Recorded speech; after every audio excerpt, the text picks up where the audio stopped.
नमस्कार, मैं हूं रोहित कुमार। आप न्यूज़ फॉर नेशन पर हैं। बीपीएससी पेपर लीक होने के बाद सरकार की जिस तरीके से फजीहत हुई, उसके बाद इस पूरे मामले की उच्च स्तरीय जांच चल रही है। इस पूरे मामले में एक के बाद एक आरोपी गिरफ्तार किए जा रहे हैं। ऐसे में गया में डीएम रहे अभिषेक सिंह के ऊपर भी कई गंभीर आरोप लगाए गए हैं। आरोप यह है कि मुख्य सरगना के साथ उनकी नजदीकियां थी। उनके इशारे पर जो है परीक्षा केंद्र तय किए जाते रहे।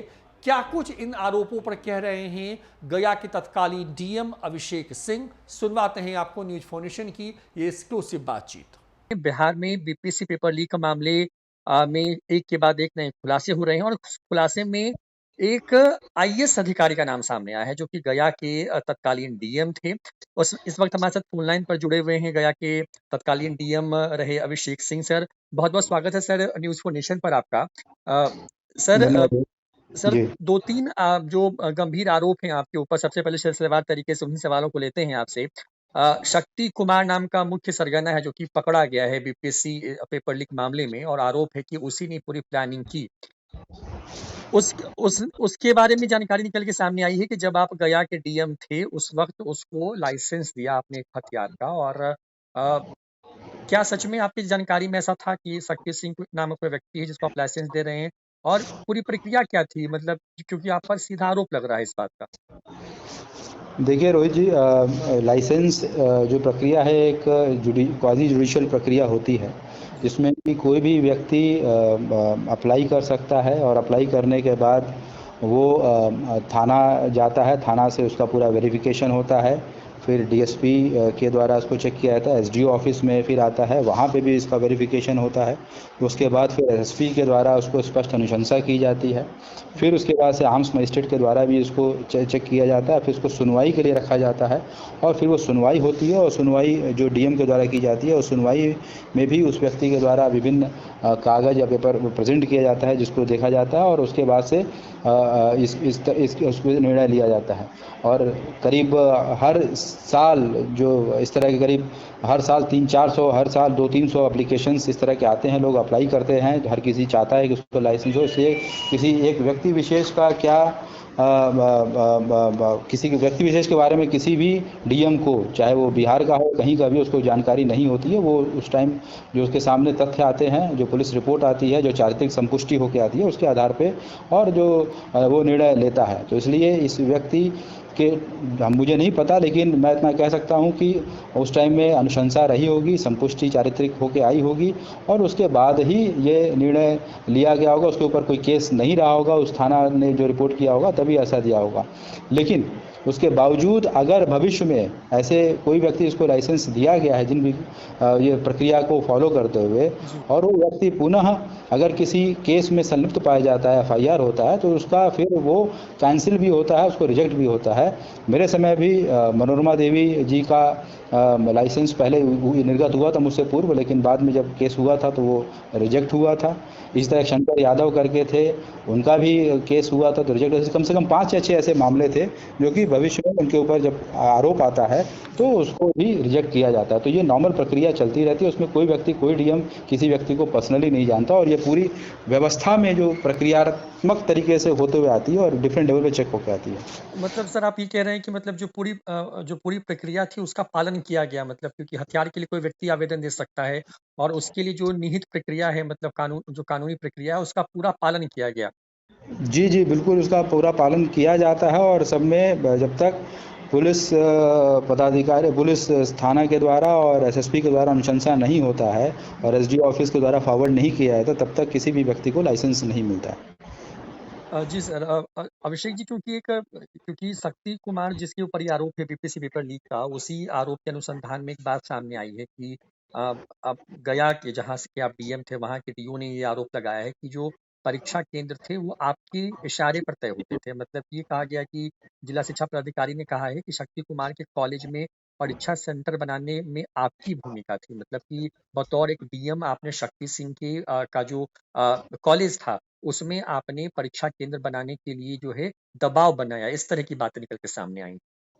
जी देखिए, बहुत पूरी तरह बेबुनियाद है। कोई व्यक्ति अगर इस तरह से बोलता भी है तो उससे प्रमाण मांगना चाहिए, क्या प्रमाण है। और जहाँ तक मुझे पता है कि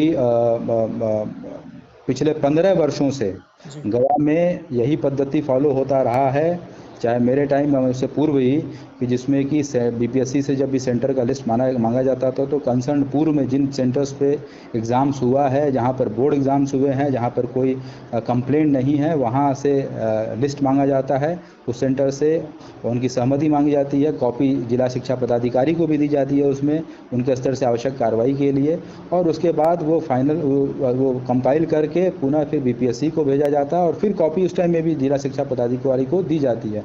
और ये कोई नई परिपाटी मैंने नहीं शुरू की है, ये पूर्व में भी आप चेक कर लीजिएगा, ये कम से कम 15 या और हो सा पहले से चल रही होगी। गया में ये परिपाटी चल रही थी पहले। दूसरा, यह सेंटर होगा या कौन सेंटर होगा, इसके लिए कोई डीएम को इतना समय भी नहीं होता और इस चीज़ में उसको आवश्यकता भी नहीं होती है। इसके लिए व्यवस्थाएं हैं, उस व्यवस्था के माध्यम से जिस सेंटर पर पिछले 8-10 साल से एग्ज़ाम हो रहा है वहाँ पर कोई कंप्लेंट नहीं है और वहाँ पर हर एग्ज़ाम के बाद मजिस्ट्रेट का रिपोर्ट भी लिया जाता है और मजिस्ट्रेट स्पेसिफिकली मेंशन भी करता है कि सेंटर में कोई समस्या रही या इसको भविष्य में रखने की अगर नहीं रखा जा सकता तो अपना वो अपना अनुशंसा भी करता है। तो ऐसे सारे कोई भी ऐसा चीज़ उस टाइम तक सेंटर के बारे में नहीं आया। तो मेरे टाइम में तो एग्ज़ाम कैंसिल भी हो गया था, लेकिन ऐसे बहुत सारे सेंटर हो सकते हैं जो कि मान्यता की जो बात आती है, क्योंकि सेंटर एग्ज़ाम कराना अलग चीज़ होता है और शिक्षण व्यवस्था कराना अलग बात होता है, तो वो उसको लिंक करना कहीं से भी उचित नहीं है। और अभी जो बीपीएससी पेपर लीक की जो बात है, मेरा मतलब व्यक्तिगत व्यू है, मैं अनुसंधान चल रहा है इसलिए मैं ज़्यादा नहीं बोलना चाहता हूँ उसमें, लेकिन यह एग्ज़ाम के दिन, परीक्षा के दिन जो मानक प्रक्रियाएं हैं उनका अनुपालन बहुत आवश्यक होता है करना। उस मानक प्रक्रियाओं में अगर कहीं त्रुटि होती है तो ये किसी भी सेंटर हो, चाहे प्राइवेट हो, मान्यता प्राप्त हो, गैर मान्यता प्राप्त हो। आरा में गवर्नमेंट इंस्टीट्यूशन था, वहाँ पे भी ये समस्या पाई गई जहाँ पर उसका मानक प्रक्रिया का अनुपालन नहीं हुआ। अगर उसमें कहीं भूल चूक होगी नीचे लेवल से या मध्यम लेवल से, तो ये कहीं भी हो सकता है और शायद ये वही उसी का एक नतीजा रहा होगा। 4 वर्ष मेरे समय में भी गया में बहुत सारे एग्ज़ाम्स हुए, बीपीएससी से लेकर यूपीएससी, मुझसे पूर्व भी बहुत सारे एग्ज़ाम पहले डीएम के टाइम में भी हुए हैं, इन सेंटर्स पे भी हुए हैं और कभी इस तरह की चीज़ें नहीं हुई क्योंकि शायद वो मानक प्रक्रियाओं का अनुपालन अक्षरशः हुआ था। मुझे लगता है कि इस चीज़ को अन्य चीज़ों से लिंक करना या किसी अन्य व्यक्ति को खाली जिम्मेदार ठहरा देना क्योंकि व्यक्ति वहाँ पे नहीं है, ये उचित नहीं होगा। सर, क्योंकि एक अंतिम सवाल है, क्योंकि आप 17 सालों से मतलब सरकारी सेवा में हैं, विभिन्न पदों पर रहे, पटना नगर निगम के आयुक्त रहे, 4 साल तक गया के डीएम रहे, लेकिन अचानक से अभिषेक सिंह सवालों के घेरे में क्यों आ गए? मतलब क्यों अभिषेक सिंह निशाने पर हैं, जिन्होंने एक तरीके से कि बेदाग तरीके से राज्य के अंदर अलग अलग पदों पर काम किया, उनके काम की सराहना हुई, चाहे पटना के नगर निगम कमिश्नर के तौर पर हो या फिर गया डीएम के ही 4 साल लगभग देख लें उस पूरे कार्यकाल में। तो अचानक से अभिषेक सिंह हैं, उन पर ये सवाल क्यों है? मुझे भी ये काफ़ी आश्चर्यजनक है क्योंकि एक कोई भी जगह व्यक्ति कार्य करता है तो काफ़ी लंबे समय कार्य करता है और वो लंबा समय चाहे पटना में मैं रहा हूँ या गया में रहा हूँ, वो लोगों का जो उस समय स्नेह मिलता है, लोगों का जो अप्रिसिएशन मिलता है या इवन विभिन्न स्तरों पर वो अप्रिसिएशन मिलता है, चाहे पटना में रहने के टाइम प्रकाश पर्व हुआ हो या फिर स्मार्ट सिटी में सिलेक्शन हुआ हो, टॉप 5 सिटीज़ में उस टाइम पटना आया था, या फिर एक्सटेंडेड ग्राम स्वराज अभियान में गया को अवार्ड मिलना हो, प्रथम अवार्ड मिला 2018 में, सौभाग्य स्कीम था 2019 में, prime minister excellence for public administration जो अवार्ड है उसके लिए फाइनली शॉर्टलिस्ट होना, उसमें मिलना था जो कि कोविड के टाइम में नहीं मिल पाया। इसी तरह से असेंबली इलेक्शन में गया को इनाम मिला था अच्छा कराने के लिए, साथ ही में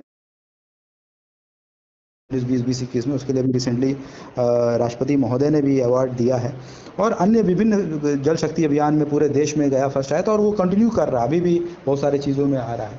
तो ये सारी चीज़ें, और उसके पहले मैं जब त्रिपुरा में था तो 2015 में मुझे प्राइम मिनिस्टर अवार्ड मिला हुआ है फॉर एक्सेलेंस इन एडमिनिस्ट्रेशन।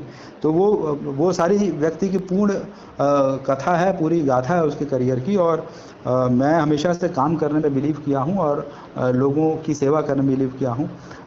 मुझे खुद आश्चर्य है और मैं आशा करता हूँ कि जो भी अनुसंधान है या जो भी इसमें प्रक्रिया हैं उस पर मेरा पूरा विश्वास है और मैं सरकार पे पूरा विश्वास है। मैं आशा करता हूँ कि ये चीज़ें बहुत जल्दी क्लैरिफाई भी हो जाएंगी और सच्चाई भी सामने आ जाएगी।